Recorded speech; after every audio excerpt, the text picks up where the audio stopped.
हो जाइए तैयार भाई, आ रहा है जबरदस्त जलवा बिखरने वाला सॉन्ग 25 जुलाई को अवधेश प्रेमी का दिल ले गईल।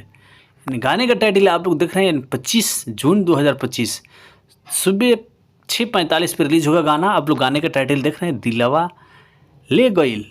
इस गाने को लिखे हैं भाई चंदन राज और म्यूजिक जॉयसी माही हैं और डायरेक्टर पवन पाठक, एडिटर किशोर राज। तो आप लोग तैयार रहिए भाई, अवधेश प्रेमी का आ रहा है वे म्यूजिक से।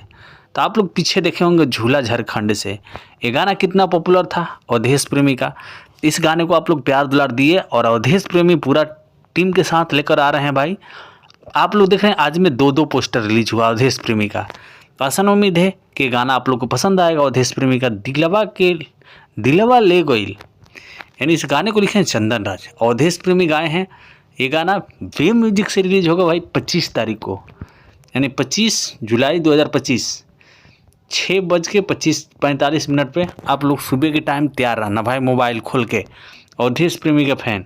बाकी हमारे यूट्यूब चैनल पर नए हो तो प्लीज़ चैनल सब्सक्राइब कर लेना और वीडियो को लाइक कर देना, क्योंकि जो भी नया अपडेट होता है अवधेश प्रेमी का सबसे पहले लेकर आता हूँ, आप लोग के लिए बताता हूँ। तो भाई ऐसे ही प्यार दुलार आप लोग देते रहिए अवधेश प्रेमी का फ़ैन। बाकी आप लोग यूपी बिहार जहाँ से भी देख रहे हैं भाई, कमेंट करके ज़रूर बताना ये गाने का टाइटल आप लोग को कैसा लग रहा है और पोस्टर कैसा लग रहा है। अवधेश प्रेमी का फ़ैन आप लोग प्यार देते